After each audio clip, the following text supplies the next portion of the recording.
Jason, peux-tu te présenter en quelques mots?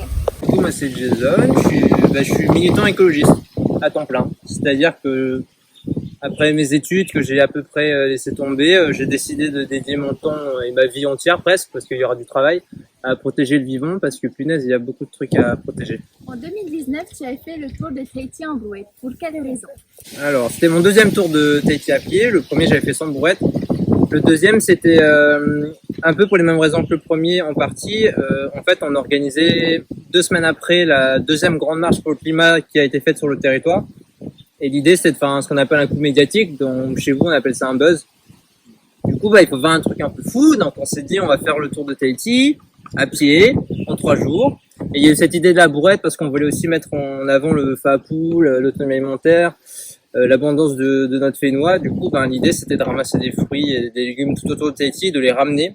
Et on a rempli un camion entier, une brouette, ça n'a pas suffi. Et sur les réseaux, il y a une photo de la fin où on arrive à la borne PK0 où on avait étalé tout ce qu'on nous avait donné sur le chemin.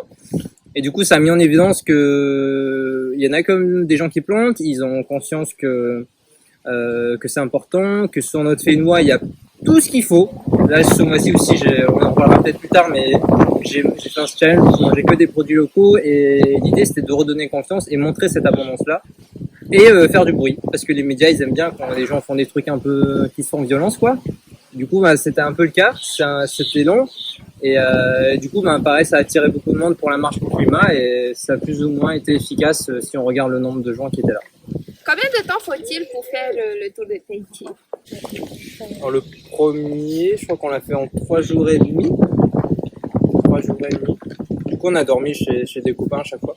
Le premier, je l'ai fait en 2 jours et demi avec Maïti, mon frère, où il n'y avait pas la brouette, donc là on a bien rush, mais on parlait pas trop avec les gens. Le Fatih brouette, il a mis plus de temps parce qu'on partait vraiment à la rencontre de la population. Il y a plein de gens qui voulaient nous parler, et du coup on a pris le temps de parler avec eux. Le premier tour, on a fait en 2 jours et demi, donc ça a duré 55 heures en tout. Sur les 55 heures, on a marché 44 heures. Ah ouais.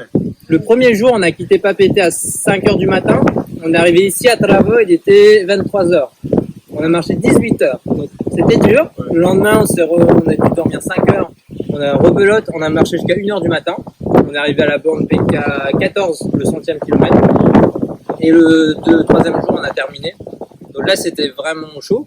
Surtout que de votre côté, il n'y a pas trop de lampadaires et il y a des chiens. Et il n'y a pas de trottoir, donc c'était un peu galère. On était des zombies, sur la fin, quoi.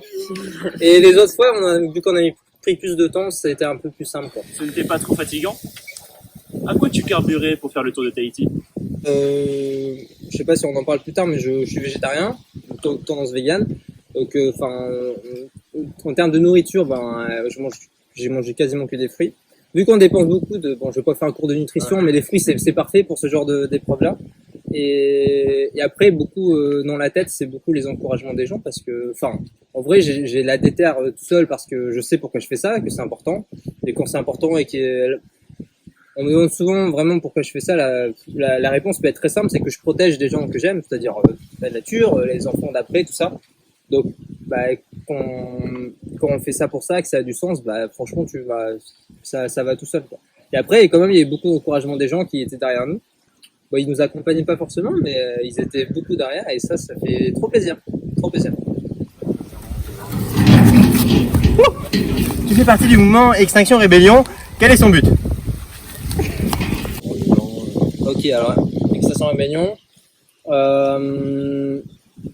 Donc c'est un mouvement international qui est né en Angleterre, en Grande-Bretagne, il y a bientôt peut-être 3-4 ans maintenant. XR, on l'abrège comme ça. XR, ça part d'un constat, c'est qu'à un moment, les écologistes, ils ont tout essayé. On a essayé de jouer au jeu, on a essayé de suivre les règles, c'est-à-dire on a essayé de s'appuyer sur la justice pour porter plainte contre les institutions. On a essayé de jouer le jeu des institutions en essayant de changer les choses avec leurs moyens qu'ils nous proposaient. Aujourd'hui, les écolos extrémistes, un peu dans mon cas, on peut dire qu'on a tous essayé. Donc de ce constat-là, ce qu'il nous reste à faire, c'est de ne plus suivre les règles. Si suivre les règles, ça ne marche pas, et que nous, on a un objectif qu'on doit atteindre, le constat est qu'on ne doit plus suivre les règles. Donc, Extinction Rébellion, la particularité, c'est qu'on s'autorise la désobéissance, ce qu'on appelle la désobéissance civile. Civile, pourquoi? Parce que c'est une désobéissance qui est légitime dans le sens où c'est pour le bien commun. Du coup, on désobéit, on part dans l'illégalité et on a importé du coup le mouvement ici avec un ami il y a 2 ans. Et du coup, c'est ça qu'on fait. On n'est pas trop parti dans l'illégalité pour le moment. On n'a pas fait de blocage. On a juste fait de la sensibilisation un peu sauvage. On a fait de l'affichage sauvage. Bon, ça, c'était quand même très illégal. On a fait une butte devant l'Assemblée. Ça, c'était très illégal pour le coup. On a demandé l'autorisation de personne. On est arrivé, on a mis à terre les troncs, on a planté des arbres et on a arrosé, on s'est cassé, quoi. Et tout ça en 30 minutes. Temps record pour une butte, hein. Et voilà, c'est ça le constat. Après, la désobéissance civile, c'est vraiment une étape un peu tard dans le mouvement écologiste. Et vu qu'ici, le combat est pas très mature aujourd'hui pour les gens, l'écologie au pays français, c'est beaucoup ramasser les déchets, sauver les tortues, les dauphins, tout ça. Aujourd'hui, c'est ça l'écologie chez nous. Malheureusement, si on regarde au niveau mondial et un peu plus systémique, l'écologie aujourd'hui, elle doit se radicaliser parce que là, on parle de survie, on parle pas de sauver juste des dauphins et des tortues, on parle de sauver l'humanité, on parle de sauver quasiment la majorité de la vie sur Terre. Donc les enjeux sont grands, donc les moyens doivent grandir et donc la désobéissance civile ici, c'est pas encore trop l'heure. Mais bon, du coup, on n'est pas beaucoup à le faire, mais avec les moyens qu'on a, on fait des actions par-ci par-là. Et voilà pour XR. Comment comptes-tu étendre ton mouvement? En fait, j'essaie plein de choses. C'est une vraie problématique. Le mouvement a besoin d'aide, le mouvement a besoin de mains, de moyens. Et aujourd'hui, on est extrêmement réduit, comme je le disais. Et pour avoir du monde, en fait, je saurais pas trop quoi vous dire parce que j'essaie plein de choses. J'ai pas l'impression qu'il y a beaucoup de trucs qui marchent. Du soutien, ça, j'en ai dans tous les sens. Je le vois ici. Médiatiquement, je m'entends bien avec les journalistes. La population en général, ils aiment bien ce que je fais. Je reçois beaucoup d'encouragement. Et en même temps, il y a personne qui vient décrocher les panneaux publicitaires avec nous. Il y a personne qui... Aussi, les Fatih, on nous suit un petit peu. Mais en fait, il y a vraiment une étape de soutien, mais il n'y a pas le cap qui est passé chez les gens de venir vraiment sur les actions, de passer ce qu'on appelle dans la radicalité. Donc, comment on fait passer les gens dans la radicalité? Je pourrais pas vous dire. Ceux qui y sont, comme moi, ça a été beaucoup un développement personnel, un déclic suite à soit des petites claques de la vie ou juste des constats, de comprendre que punaise, sous nos pieds, c'est en train de brûler, que des choses qu'on trouve très belles.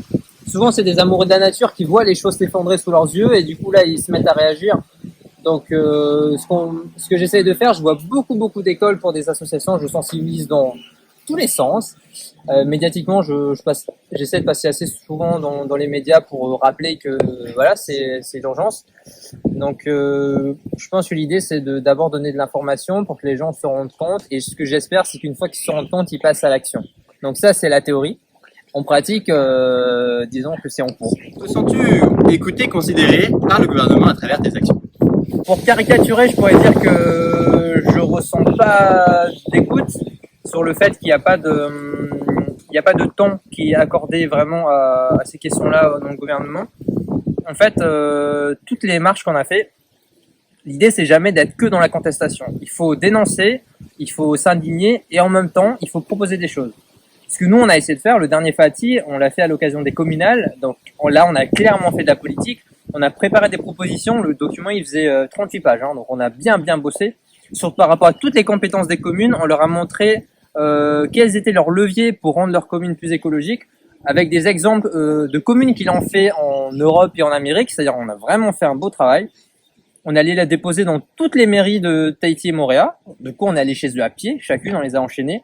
Et donc on leur a fait des propositions. Les seuls qui nous ont écoutés, c'était des petits partis un peu plus citoyens qui se sont fait écraser par les partis dominants ici. Bon là, on parle la politique ici, c'est très peu laïque, c'est très dirigé par des lobbies et tout. Enfin, du coup, c'est quand même bien gangréné, quoi. Donc c'est dur en fait de les atteindre. Les seules fois où j'ai réussi à parler à une oreille directe du gouvernement haut placé, c'est très récemment. J'ai eu rendez-vous avec Édouard Frisch, donc notre cher président, qui m'a accordé 2 heures où je lui ai parlé de la crise, des crises environnementales et du fait qu'on devait travailler ensemble. Actuellement, je suis encore dans l'espoir de travailler avec eux. C'est-à-dire que les moyens, on dit souvent que eux vont souvent dire que ce soit le gouvernement et les entreprises vont souvent se réfugier dans l'idée que c'est la faute des individus. Donc eux, ce qu'ils répondent à tous les écologistes, c'est ça, c'est que c'est la faute des individus. Aller sensibiliser les gens plutôt que de nous dire quoi faire. Du coup, ils sont pas vraiment dans l'écoute.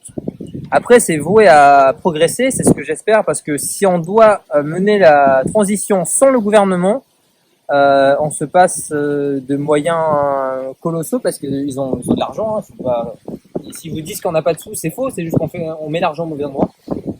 Si on doit se passer d'eux, ben, ça va être beaucoup plus galère. Donc, il faut trouver un moyen de se faire entendre. Et combien même se faire entendre, il faut que individuellement, sans parler du président, en parlant d'Edouard Fritsch, l'individu doit se rendre compte que c'est urgent, l'individu doit se rendre compte que il faut faire quelque chose, parce que sinon, sans sa conviction, on n'arrivera à rien. Et d'ailleurs, c'est très dommage de constater qu'il y a autant de pouvoirs qui soient détenus par une seule personne. Oui, on vous apprend à l'école qu'actuellement on est en démocratie. Démocratie implique que c'est le peuple qui décide. Et pour simplifier la décision du peuple, on élit des gens, qu'on appelle des élus, qui sont censés être le prolongement de la volonté du peuple.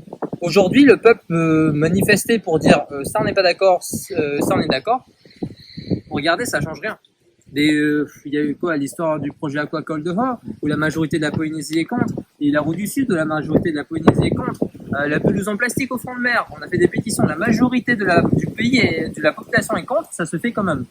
Au mieux, bien sûr qu'on préférerait, si vraiment on se donne le pouvoir de regrouper toutes les personnes, vous me laissez 1 heure, je leur explique à tous qu'est-ce qui se passe avec des faits, je leur sors des rapports scientifiques, et qu'ensemble, facilement on a la connaissance, on prenne une décision sur notre avenir.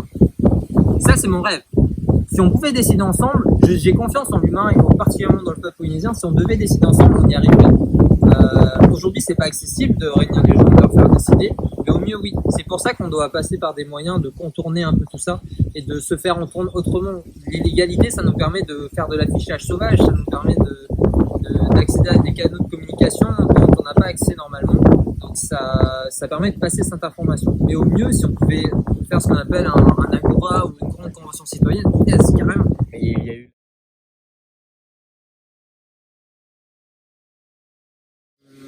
ça se chiffre assez facilement. C'est est-ce que nos émissions de gaz à effet de serre ont réduit depuis la COP21 ? Non. Enfin, ça a réduit parce qu'il y a une petite crise sanitaire, mais ça n'a pas réduit. Donc le fait est que ça n'a pas atteint son objectif. Loin de là, ça a même monté. Hein. Depuis la COP21, localement, nos émissions de gaz à effet de serre sont montées de 6%. C'est gigantesque. Hein. Donc en soi, ça n'a pas marché. Après, est-ce que ça a éveillé des consciences ? Bien sûr que oui, à la COP21, il y a une très très forte mobilisation. C'est à cette époque-là que moi je me suis éveillé à tout ça. C'était en 2015. Ouais, c'était dans ces eaux-là que j'ai commencé à m'intéresser à tout ça. Donc oui, ça a éveillé des consciences. Après, malheureusement, ça n'a pas été suffisant. Et l'ambition de la COP21 était immense. L'ambition de la COP21 était vraiment de faire acter par les gouvernements une ambition, l'ancrer dans la loi, et que cette ambition soit mise en place limite le lendemain de la COP. Et ça a tardé, ça a pris du retard, ça s'est essoufflé. Et malheureusement, les gouvernements passent plus de temps à rejeter la faute, que ce soit sur les individus ou sur les autres gouvernements, que ce soit sur les pays sous-développés, les pays trop développés. Ils rejettent la faute sur les autres. Et au final, personne s'y met. Et malheureusement, le fait est que on n'a pas atteint notre objectif, quoi. Tu as 30 secondes pour nous convaincre de nous engager dans ton mouvement. Que dirais-tu ? D'avoir plus de main. Non, alors planter. Planter tout de suite et militer pour qu'on plante de plus en plus, quel que soit l'espace, c'est de l'arbre partout, il faut planter. Le raisonnement est assez simple et ça s'explique très très vite. Hein. T'as pensé à 30 secondes ? Oui, ça fait un peu moins, mais c'est pas grave. C'est efficace. Dernièrement, tu t'es lancé comme défi de manger 100% local. Pourquoi et quel est le lien avec l'agriculture climatique ? Alors, l'alimentation, c'est mon dada. J'adore ça. J'adore cuisiner, j'adore manger tout court. Et en fait, c'est pour moi individuellement, c'est notre plus grand levier de notre impact sur l'environnement. Je sais pas si vous connaissez un peu l'histoire de la viande. C'est pour ça que je suis végétarien depuis 6-7 ans maintenant. La viande, c'est ce qui pollue le plus. On fait le calcul, émissions de gaz à effet de serre, grignotage du territoire des habitats naturels de la vie sauvage, pollution en pesticides, le plastique pour les emballages, la viande c'est ce qui pollue le plus. Donc il faut diminuer sa consommation de viande. Moi j'ai totalement arrêté, ça veut pas dire qu'il faut arrêter, ça veut juste dire que moi je suis un extrémiste et je vais essayer de faire le maximum. Mais en tout cas la consommation de viande doit réduire. Et à côté de ça, ce qui fait que en Polynésie française, on émet beaucoup de gaz à effet de serre, si vous prenez nos émissions de gaz à effet de serre directes qu'on émet sur le territoire, on est à peu près à la moitié des émissions françaises. D'accord? Si vous prenez nos émissions de gaz à effet de serre en prenant en compte tout ce qu'on importe, là on passe au double des émissions des Français. Donc là on n'est pas très loin des Américains. Donc il n'y a pas de quoi être fier. Donc en fait l'importation c'est vraiment ce qui fait que notre peuple pollue. À côté de ça il y a tous les problèmes sanitaires parce que le fait qu'on importe, il y a très très peu de contrôle sur la qualité des aliments qu'on importe. Le taux de sucre, le taux de gras, le taux de sel, il y a des pesticides qui sont utilisés sur des produits qu'on importe qui sont interdits en Europe. Il y a des additifs, des conservateurs qui sont dans les produits qu'on importe, qui sont interdits en Europe, qui sont autorisés seulement dans quelques contrées d'Asie, pour vous dire. Donc vraiment, sur l'importation, on importe tout et n'importe quoi sans se soucier de la santé de notre peuple et regardez l'état de santé de notre population. C'est catastrophique dans tous les sens du terme, que ce soit sur le surpoids, même ce qu'on mange, l'obésité, sur des cancers ou quoi. Bon, après il y a une petite histoire nucléaire apparemment, mais voilà, sur tous les points, l'importation pour notre alimentation, c'est une mauvaise idée. Et aujourd'hui, on est à plus de 80% de ce qu'on mange au point de vue français, ce qui est importé. C'est énorme, c'est ridicule, parce qu'en plus, le fait d'importer, ça coûte plus cher. On a une population qui est bon, en vrai, on n'est pas si pauvre que ça, mais on a quand même une bonne partie de la population qui est pauvre. Et notre gouvernement s'appuie beaucoup sur l'importation. Regardez les PPN, les produits de première nécessité. C'est quasiment que des trucs importés, si ce n'est que des trucs importés. Avec tous les problèmes de santé que ça vient. Donc en fait, promouvoir le local, c'est promouvoir le fait qu'on plante.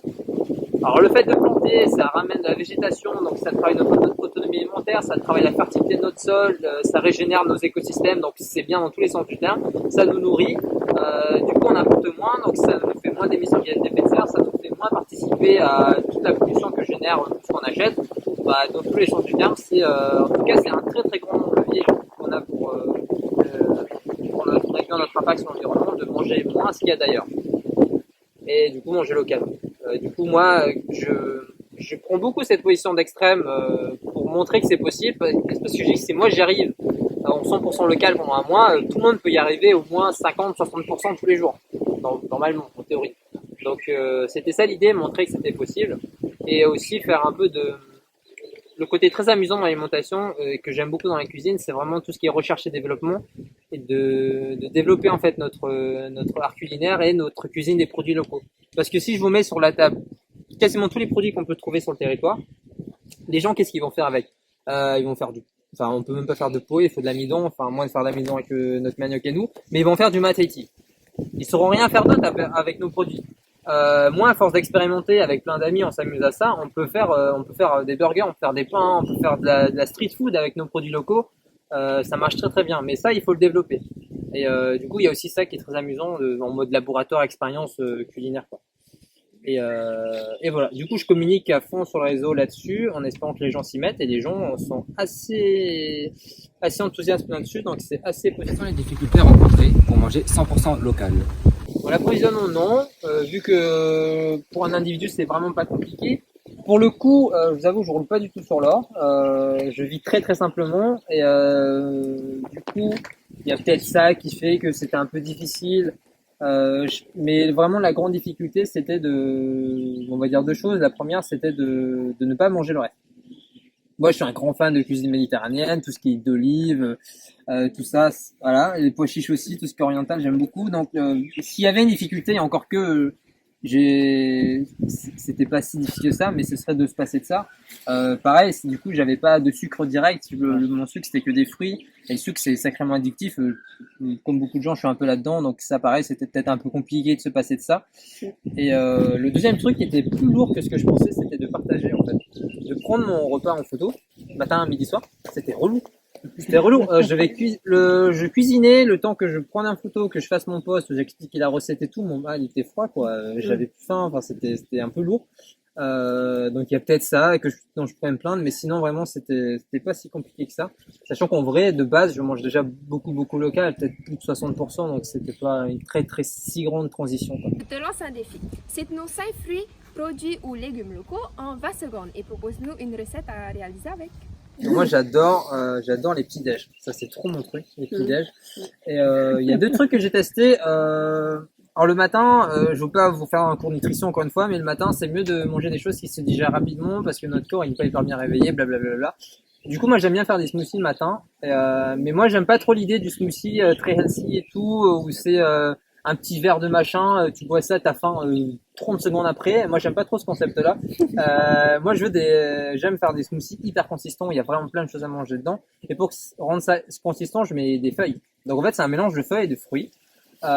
Comme fruits, j'ai beaucoup de bananes chez moi, donc souvent je mets de la banane.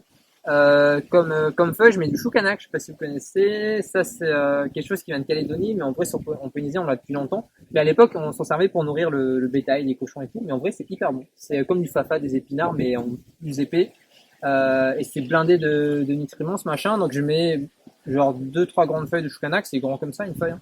Je mets du moringa aussi, je sais pas si vous connaissez. Ça, c'est connu mondialement comme un super nutriment, aliment, pardon. Ils disent qu'on va nourrir l'Afrique avec, enfin, ce genre de choses. Donc ça, pareil, j'en ai une tonne. Donc je mets l'équivalent de peut-être de 2 branches, donc j'en mets beaucoup. Du coup, avec ça, j'assure les nutriments. Je sais que ça va me nourrir. À côté, c'est bien de toujours mettre un peu de gingembre, ça j'adore aussi, un peu de curcuma, et puis voilà, je mixe le tout, et enfin, il y a presque 2 litres, hein, donc c'est vraiment un vrai petit-déj. Et il est vert, le feuille. Ça j'adore. Déjà parce que c'est bon, parce qu'en vrai, la banane, ça sucre tout n'importe quoi, c'est incroyable ce fruit. Et aussi, j'ai vraiment la sensation de m'être nourri. Et ça nourrit presque autant que ce que tu manges. Et un truc aussi le matin qui est cool, c'est de mélanger juste une purée de banane que vous écrasez avec du coco râpé. Et si vous mettez assez de coco râpé, ça fait presque une pâte. Et vous faites des petits morceaux que vous mettez au four. Et ça fait des genres de pancake cookies. Ça claque pas mal aussi. Et pareil, si vous aimez ça, moi j'adore ça, vous mettez encore une fois du gingembre dedans, c'est trop bon. Gingembre quoi. Et en général, tout ce qui est légumes, vous le faites revenir dans du lait de coco. Quoi que vous mettiez du lait de coco, c'est bon. Vraiment. Le lait de coco, c'est incroyable. Ça, c'est vraiment un pilier de notre nourriture ici. Faut pas hésiter à en utiliser beaucoup. Et voilà, ça c'est trop cool. N'importe quel légume, que ce soit des haricots, des potas, des feuilles, revenir dans le lait de coco, c'est excellent. Excellent. Quelles sont les personnalités qui t'inspirent dans ton action ou qui te servent de modèle? Ouais, il y en a beaucoup. Alors ça va que moi, ça a commencé quand j'étais en France pendant mes études. Et j'étais en Alsace. Je suis parti une année après mon bac. Et là-bas, en fait, il y avait la COP25 qui arrivait et tout. Donc là, il y a eu vraiment une forte effervescence sur les questions climatiques. Et là, ça a apparu pas mal de gens. Il y a Aurélien Barraud, que vous connaissez peut-être, c'est un astrophysicien. Et moi, je faisais des études d'astronomie. Donc vraiment, ce personnage, je le kiffais, quoi. Aurélien Barraud qui amène un côté très scientifique et très rigoureux au combat. À l'époque aussi, il y a eu Greta Thunberg aussi, qui a fait pas mal bouger les choses. Et pareil, elle a vraiment montré au monde que il n'y a pas d'âge pour faire ça et que vraiment ce qui définit ton militantisme, c'est vraiment juste ta détermination, quoi. Il y a quelqu'un qui m'inspire énormément, c'est Paul Watson, qui a fondé Sea Shepherd. Un pirate, un aventurier, un rebelle, mais comme on n'en fait plus. Pour défendre les baleines, il allait devant les harpons, il s'est littéralement accroché à des filets qui emportaient des phoques quand il défendait des phoques et tout. Enfin, il a vraiment amené le militantisme à un radicalisme presque guerrier. Et c'est littéralement un guerrier, un pirate. Et moi, la notion de pirate, ça me parle beaucoup parce que j'ai grandi avec One Piece et tout. C'est pas vrai. Donc, à fond, cette notion de piraterie, de liberté. Et Paul Watson, un très très grand guerrier. Et lui, il dégage vraiment ce truc de il faut faire ça pour protéger les animaux, d'accord, je le fais. Quoi que ce soit, prendre son bateau et foncer dans un baleinier, ça il l'a fait plusieurs fois, il le fait. Cramer une flotte baleinière quand ils arrivent au port, ça il l'a fait. Bien sûr c'était légal parce que les baleiniers étaient illégaux. Il faut le faire, il le fait. C'est simple. Et Paul Watson, il a vraiment cette force-là. Quoi qu'il faille faire, même s'il craint, sa vie a été en danger plusieurs fois, on l'a déjà tiré dessus, il s'est pris des coups de harpon. Il est vraiment incroyable ce gars. Et à côté, que je mets quasiment au même niveau, c'est Jane Goodall. Je sais pas si vous connaissez, elle est primatologue.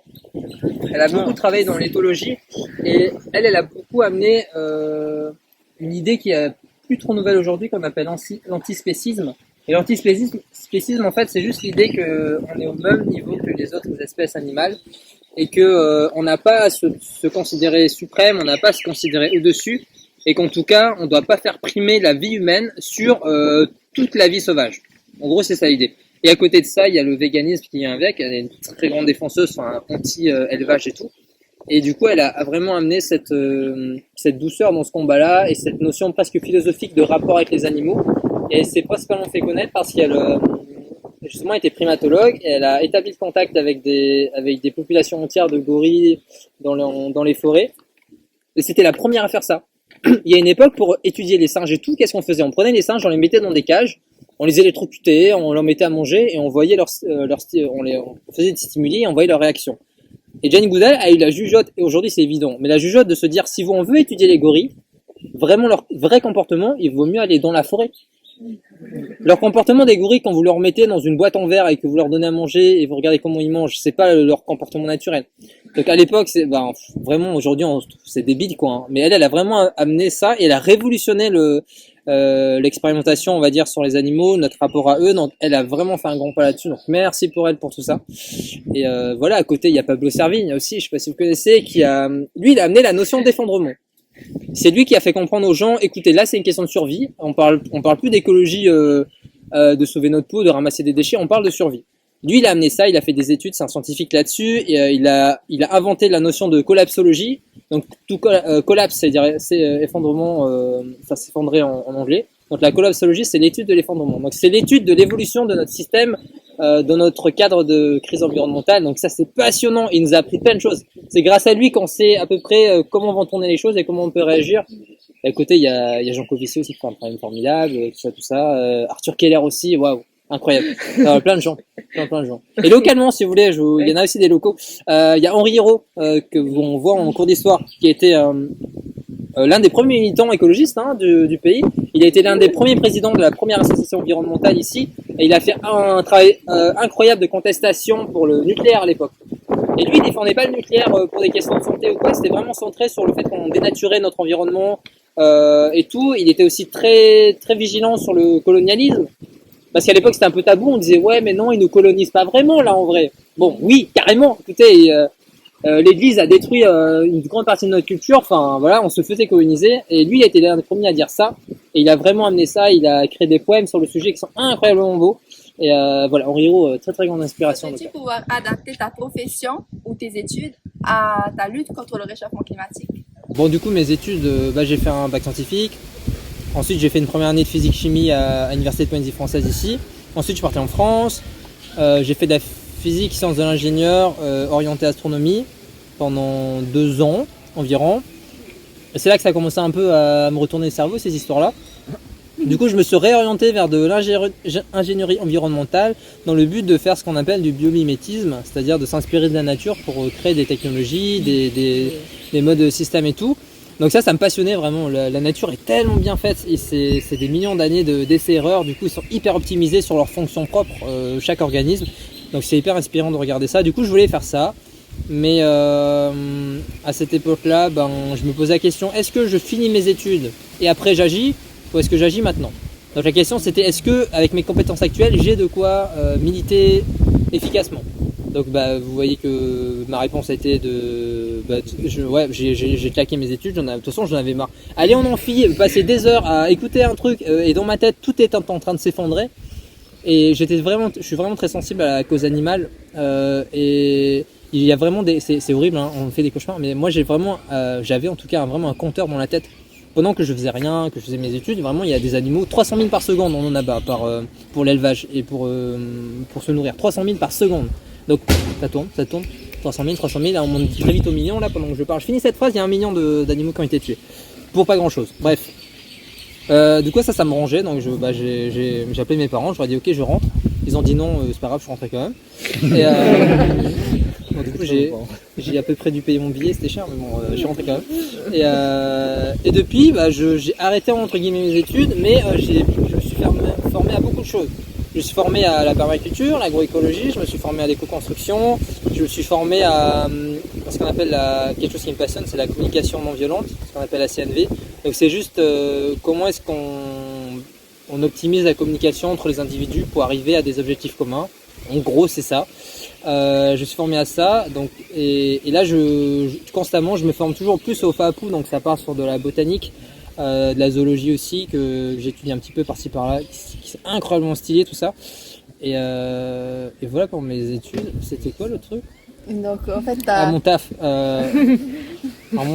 J'ai jamais travaillé de ma vie, hein, du coup, en fait. J'ai jamais été rémunéré, vraiment. Et quand j'ai besoin d'argent, je fais des formations en permaculture.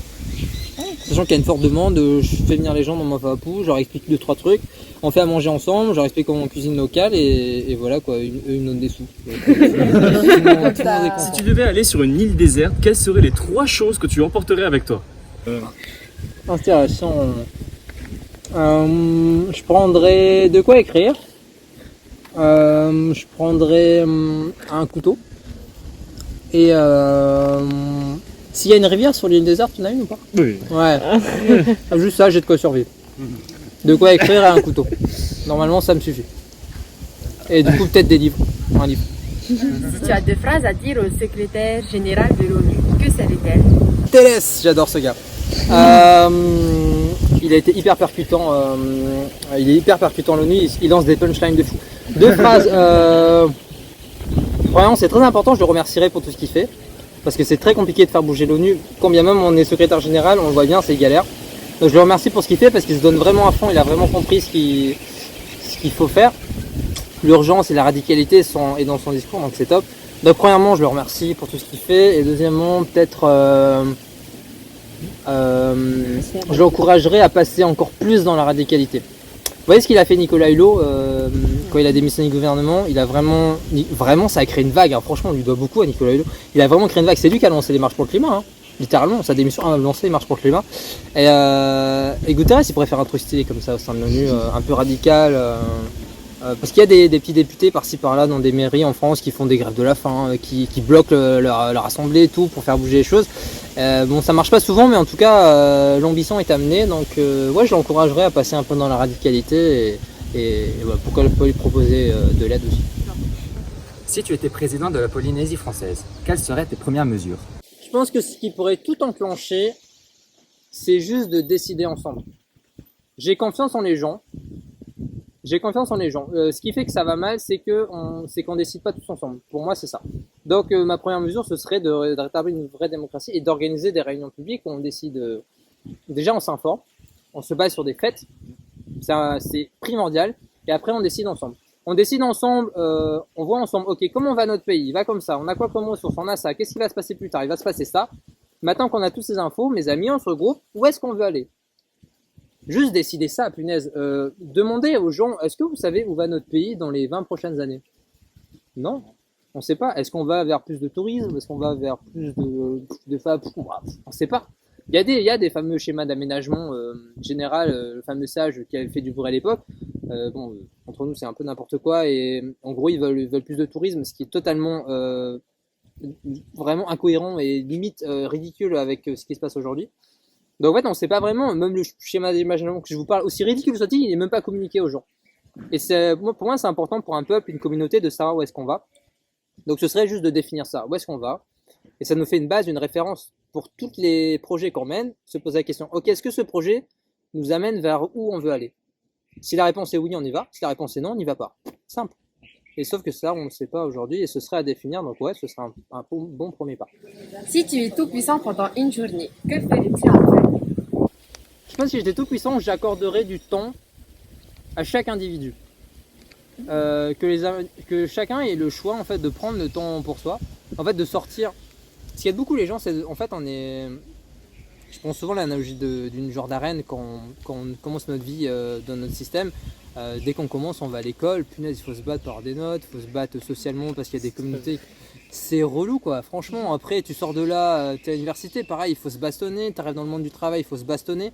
C'est de la concurrence dans tous les sens. Et moi, c'est pour ça que j'ai jamais été là-dedans. J'ai horreur de ça, je veux pas qu'on se tape dessus, punaise. Enfin voilà. Et en fait, cette inertie de notre système fait que les gens, en fait, ils s'occupent très peu d'eux. Ils prennent pas beaucoup le temps de se demander, ok, comment je vais, comment je peux aller mieux, tout ça. Et je pense que si on prenait ce temps-là, les choses iraient mieux. Parce que pourquoi les gens ils consomment mal? C'est parce qu'ils vont mal en fait. Pourquoi est-ce qu'on se bourre de sucre? Pourquoi est-ce qu'on se goinfre d'écran, de numérique et tout? C'est vraiment tout ça, c'est pareil, c'est des études derrière. C'est pour nourrir des besoins à nous qui ne sont pas assouvis, qui pourraient être assouvis par une communauté solidaire, tout ça.